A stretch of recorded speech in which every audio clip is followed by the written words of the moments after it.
Sa man kining gitawag og grasya. God's grace is a free gift.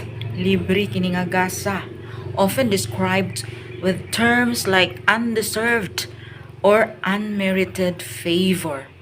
Favor, undeserved, dili deserving.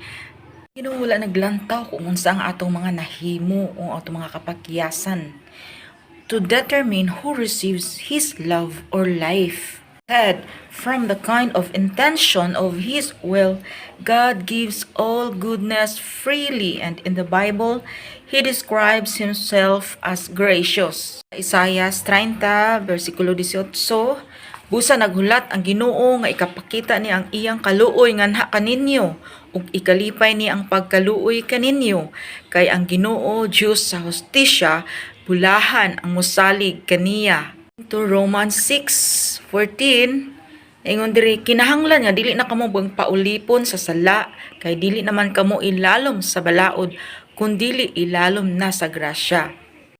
Chapter 2 verses 4 to 9 nagingon diri apan dako kayo ang kaluoy ug gugma sa Dios alang kanato bisan gani nga kaniadto patay na kita sa espiritu tungod sa atong pagkadautan gibanhaw kita niya uban kang Kristo aron maghari uban kaniya didto sa kalangitan.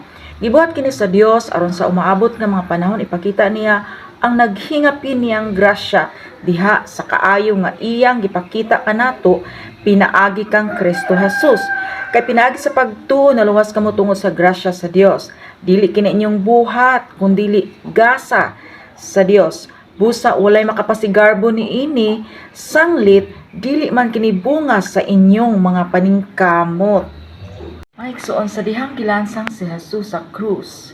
Doon na duha ka makasasala, duha ka mga kriminal nga naunang gilansang kaniya. Diha sa Lucas 23. So ako sa verse 39 hangtod sa 43. Unya, usa sa mga kriminal nga nagbitay didto mibiay-biay kaniya.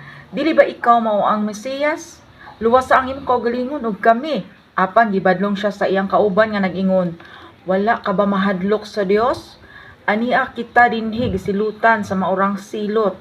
Apan angay kanato ang silot nga gipahamtang kanato kay tukma man kini sa atong nabuhat. Apan siya walay sala. Og miingon siya kang Jesus, Jesus, hinumdumiin taon ako kun maghari ka na.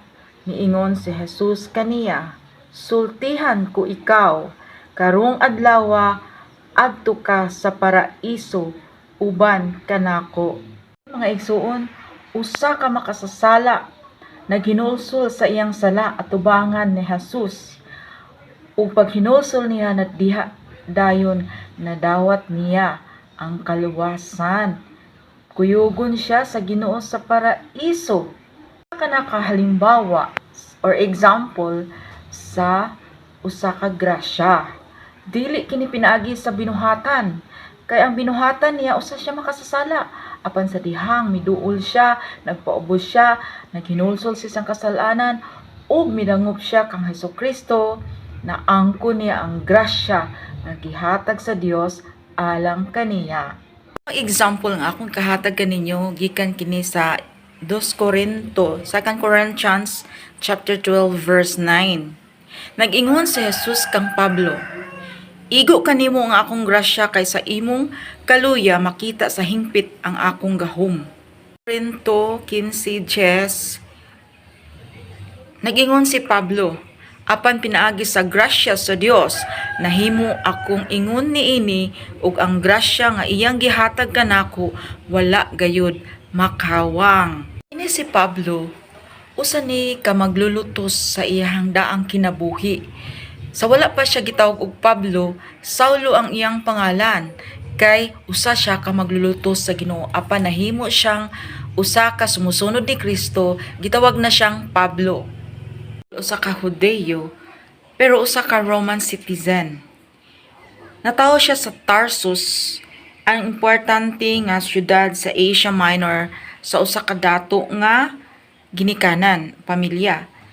Educated as a Pharisee o usa ka Pariseo nga edukado siya. Pamaagi siya nahimong usa ka sumusunod ni Kristo. Utos niya ang mga simbahan Ni usa siya sa mga mingbato kang Esteban, usa ka the first Christian martyr atong panahon. Ang sumusunod ni Kristo nga nagsangyaw sa iyang pulong, iyang gilutos. Usa ka adlaw ni ana, Paulo nagbiyahe ug unom ka adlaw paingon sa Damascus. Tuyo didto nga iaristo dakpon niya ang mga nagsangyaw. Po niya ang mga sumusunod ni Kristo. Gi-hate kayo niya nga nagsangyaw sa pulong ni Kristo. Samtang diha pa siya sa dalan, dunay usa ka masanag nga kahayag nga ming strike sa iyang mata ug nahagbong siya sa iyang gisakyan nga kabayo ug nabuta siya. Makakita ug natabunan na sa mga himbis ang iyang mga mata. Hagbong na siya sa yuta gikan sa iyang gisakyan nga kabayo. Duna siya'y tingog nga nadungog ug nag-ingon kini, Saulo, Saulo, nganong gilutos mo man ako? Mao ang tingog sa Dios. Siya dito sa Damascus, sud sa tulo ka adlaw, dili siya makainom og tubig, dili siya makakaon. Dili na siya makakita. Gipadala ang Dios kaniya. Si Ananias nga gisugo sa Dios para ampuan siya aron maulian ang mga mata ni Paul or Pablo nga diin wala na siya nakakita apan nabalik sa iyaha ang iyang pananaw. Of course, it was God's will.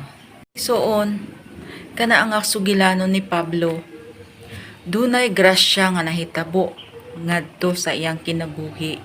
Ang iyang pagka-persecutor o pagka-manglulutos ni Kristo, nahimo siyang usa ka sumusunod ni Kristo tungod kay gihatagan siya sa maong grasya para mabag-o ang iyang kinabuhi. Niadto nga hitabo, usa na siya ka magsasangyaw sa pulong ni Kristo from church to church, from one place to another place. From Saul to Paul, from Saulo to Pablo, from persecutor to a follower of Christ. So it's never too late. If you were once a Saul, you will still become a Paul kung muduol ka sa tiilan sa Dios. Kung baguhon nato ang dagan sa atong kinabuhi. Lord said in His word in Luke 9:26, whoever is ashamed of me and my words, the Son of Man, which means Jesus, will be ashamed of them when He comes in His glory of the Father and of the holy angels. Kung usata ka maglulutos kaniadto, then why not a follower of Christ? Why not preach the Word of God?